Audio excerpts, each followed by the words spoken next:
everyone, welcome back to my channel. This video is a little bit different. So this one is just going to be a bit chit chatty. I'm going to tell you how I got here, how I landed on YouTube, why I'm still here, why I carry on doing what I'm doing, what my aims and goals are.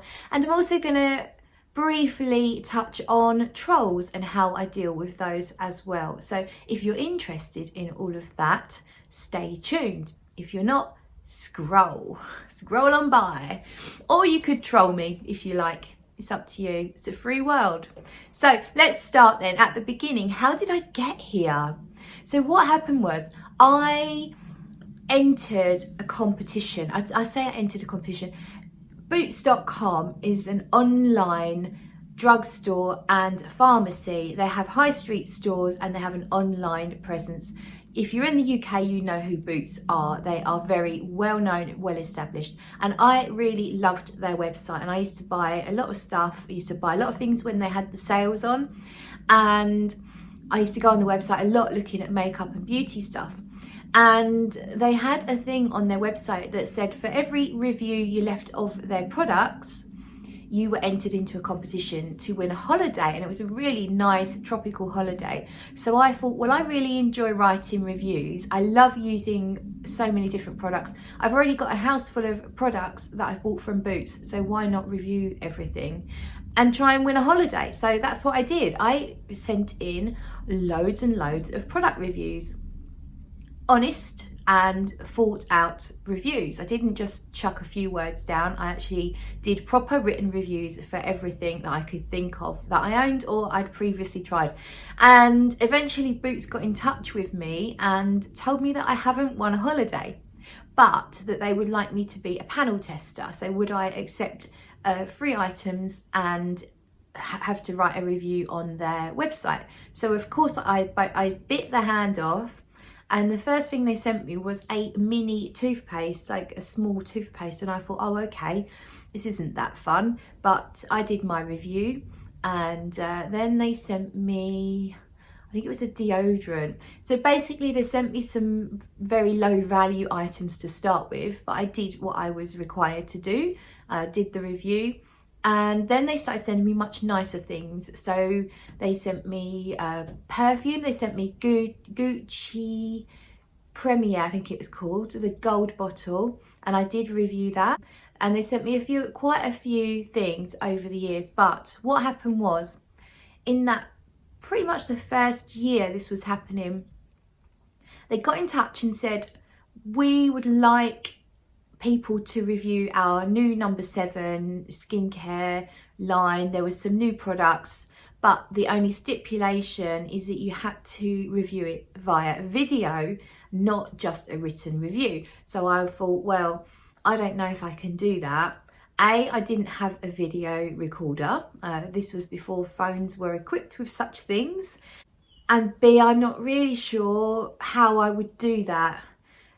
So I was a bit nervous about the whole idea, and then I spoke to my brother who had a camera and my brother's excellent at making videos. He produces music, he makes music videos just as a hobby, but really excellent stuff. So if I can link some stuff of his down below, I will do, because he's brilliant. He likes to get the good equipment, and he's very, very good. So I got in touch with my brother and said, look, Mike, I'm thinking about saying yes to get these free, just to get the freebies, and would you help me out, and would you film it for me and help me get the video to Boots, because I didn't even know how I was supposed to get the video to them. So yeah, my brother came round with his camera, and I very nervously held up my Boots product, and it was like a really bad, very nervous infomercial. Like, so this is the Boots cleansing foam, it's really nice, and you could squirt it out like this. And anyway, the videos are still on my channel, so if you want to go and have a look, they're all still there. They are super awkward, but I've not taken them down, because that's me, that's where I started, and this is where I am now. Not much improved, really. No, I'm kidding. I actually think I have improved. So yeah, my brother came round, he filmed a few of the reviews for me, and then he said, oh, you have to upload it to YouTube. And I was like, oh, I don't know if I want to do that, because I thought it would just go directly onto the Boots website and only someone who's actually specifically looking for that product and then going through the reviews would have seen it. But no, you had to upload it to YouTube. So my brother helped me create the account for YouTube, and we uploaded it and sent the links to Boots or whatever it is. And then I kind of clicked back on the videos a few times and I was like, wow, there's people actually watching this. I can't believe it. And there's this thing that happens, and I think it's to do with ego, but it's like, wow, someone's commented or someone's liked this video, people have watched this video, and it was addictive. And I thought, wow, if I could film myself without having to get my brother involved, I would be more natural and I would feel more comfortable. So the next step for me was to get my own camera. Got this camcorder, and you know, with a little memory card, and I started filming stuff, and it was makeup and beauty mostly, because I hadn't fallen down the perfume niche rabbit hole at this point.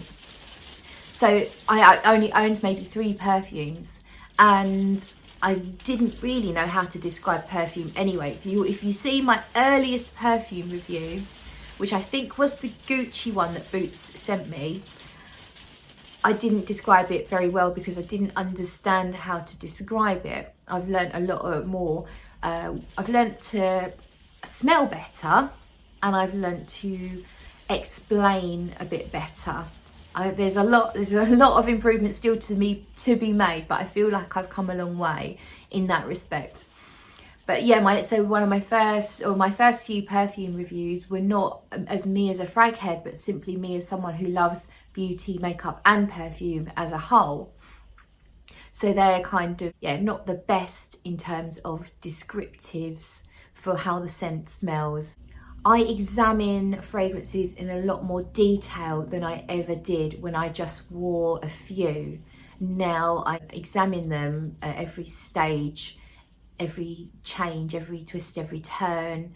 Everything needs to be examined under a microscope for me these days, which is probably a bit sad, but I love examining perfumes, so it's fine. So that's how I got here, and that's why I stayed, because I started to get an audience. There were people that actually subscribed to me, and there was some sort of regular same people that would leave me nice comments, and that's very encouraging, and it makes you want to keep going on. So that's what happened, and it was only sort of a year or so into my YouTube journey that I really got into fragrance, and then the whole channel twisted and just literally focused on fragrance, and that's pretty much stayed the same the whole way through. But I do take people through various things that I do in life that aren't fragrance related. So when I've had my teeth straightened and whitened, so I've kind of gone into that on my channel a little bit, and I've gone through some beauty products that were really interesting. I did what was it called? I've forgotten. There's a lash serum. There's a video on my channel for a lash serum, and I used Nano Lash. It was Nano Lash, and I used it over a period of time and showed sort of before and after. So I do things like that still. I talked about the fillers I had in the wrinkles around my lips. I've done a before and after on that. So when I have anything significant, I like to record it and show people the before and after, because I think I like those videos myself. So my next one, hopefully, if I can afford it, when I can afford it, my next one's either going to be a brow lift or an eyelid reduction, or both. So I need to see a surgeon and decide whether I need, so my eyelids are kind of a bit baggy and loose, and they hang down onto my eyes a little bit, making me look tired.